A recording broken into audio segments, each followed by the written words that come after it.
Welcome, ladies and gentlemen, to the Dreamiverse, and thank you for tuning in to another episode of Jg-Rantz, a show where we talk about anything and everything I want to talk about. I'm your host, JG, and in this episode, we're going to be talking about Autotune.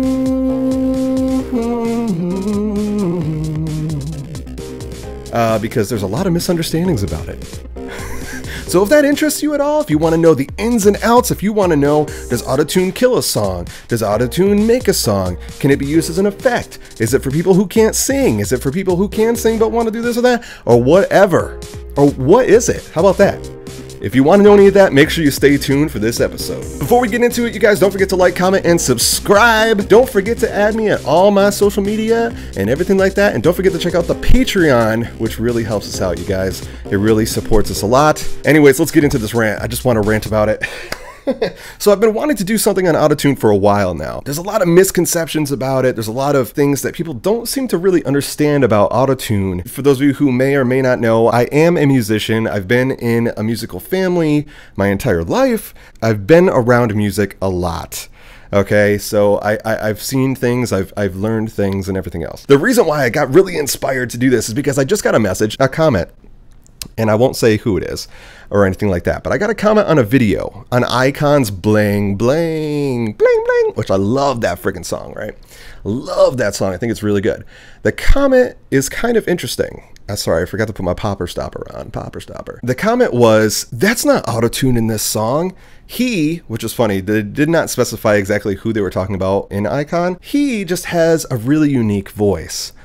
You guys, there is 100% Autotune in Icon's Bling Bling. There's no doubt about that at all. Now, maybe they misunderstood and thought I was talking about a different part where there is an Autotune, but there's definitely a lot of use of Autotune in that song. Now, let me say though, that does not necessarily mean that these guys can't sing or anything like that at all. Autotune can be used as an effect. Now, let me talk to you about where Autotune really started. Autotune was actually invented in '97. I could be wrong about that, but I'm pretty sure that's when it was invented. So it was used behind the scenes, but it was never used in a way for people to really hear it being used. And I'll talk about how that's different in a second. But the first time that it became really popular and that it became known to the general public, so I'm speaking of people who are not musicians, was Cher's song, Do You Believe in Love? I love that song. Unfortunately, a lot of people made fun of her and picked on her for that song and said, you know, there was people saying that she can't sing anymore and all this other stuff. Totally not true, you guys. She used it as an effect. There's an interview with the producer, the person who made the song, and said that it was like a cosmetic choice, right? So what they were thinking with this song was, we want to make it sound futuristic. And they were like, we've got this tool that's called Autotune. And if you mess with the adjustments on it, it creates this very futuristic sound. If you do some research, you can hear Cher sing that song, the original track, no Autotune. No Autotune whatsoever. I'll try to find it. I don't know if I'll be able to, but she's got a beautiful voice, man. They didn't use it because she can't sing. They used it to make a cool effect. Now, I want to talk about how it got popularized years later by guys like Lil Wayne, Lil Jon. Those guys were all using Autotune. It became this really popular effect. Now, these guys used it to the extent of, let's use it through the entire song most of the time, and let's really make it super obvious, right? So I've noticed that, you know, and this happens in all different genres of music, no matter where it comes from around the world or anything like that. You can notice that it's become something that is used here and there in K-pop. And again, there's nothing wrong with that. I believe, and I could be wrong, but I believe one of my favorite groups, Brown Eyed Girls, and their song Abracadabra, pretty sure that it's Autotune being used in that song in order to give them an effect. Now, could you say that they can't sing? Hell no, man. Those girls can sing their asses off. They're really good singers. It was used as an effect. So here's my thing with Autotune, you guys. I think that it can be used tastefully, and I think it can be used in a cool way as long as it's not overdone. And sometimes you will hear Autotune being used in an entire song, and you'll hear it cranked to 11. That's a musician joke, by the way. I don't know how many people will get that, but if you've seen the movie Spinal Tap, you might understand what that joke's about. But anyways, sometimes that gets a little irritating to me. It's too much, you know what I mean? It's no longer this tasteful little flair of an effect to do something for a song. It's just to kind of make the song more modern or cool or hip or whatever, right?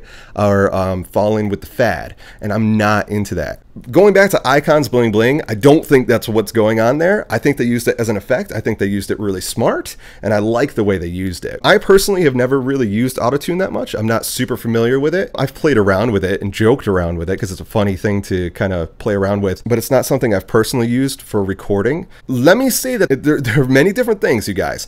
There is Autotune, which is a software that automatically it'll recognize the signal that's going in, the pitch that's going into it, and then it will correct the signal. Now you can adjust how quickly it corrects the signal, how quickly it corrects the pitch, which if you do it super fast, it gives it that really alien robotic kind of sound to it, right? Especially if you're going through like a scale, it'd be like it's got those really like kind of wobbliness to it because it's working so quickly to fix that pitch. And it also takes away from the realness of someone's voice. There are adjustments on an Autotune where you can adjust its realness, its softness, or how much it takes away from the natural tone of someone's vocal. On the particular Autotune that I have in my DAW, which is Reason, they have two knobs: the correction of pitch, the speed, also the preservation of expression. So that's going to be the person's natural tone, the natural voice, the little wobbles, the vibrato, the breath, you know what I mean? So there are ways to use Autotune to simply correct the pitch and not use it so much as an effect. Now, if someone really can't sing and you crank up that Autotune, it's going to be obvious. But if the producer or engineer goes in and really finely adjusts it, it might be harder to actually tell. Personally, I can still hear it most of the time, but let me get into some other techniques that can be used in order to fix someone's pitch. There's simply just pitch editors in DAWs, in most DAWs that you can record vocals in. You can go in with a pencil tool and literally just drag around someone's pitch. You can fix it like that, and it sounds pretty natural most of the time, as long as the person's relatively close to the actual note that they're trying to hit. Man, you can do it no problem. I have actually used that tool before. Now, there's also things that I don't want you guys to get confused with. You may have heard of vocoder. I think I may have done an example of a vocoder before, but I'm not sure where or what song it was that I reacted to, but I believe I did. I'll do a separate Jg-Rantz, provided that you guys want me to, on what a vocoder is, and also for people not to get confused with a vocoder and a talk box. Two different things. They're similar, but definitely different. Totally different from Autotune. Now, again, so for me personally, Autotune can be cool. Like in Cher's song, I thought it was cool. Abracadabra, if that's what that is, if that's an Autotune mixed with some other effects, maybe like a chorus or something like that, I think it's cool. I like it. Icons Bling Bling, I like it. But there are other songs where I hear it and I just wish it wasn't there. For instance, and you guys are going to hate me for saying this, but whatever, it's my honest truth.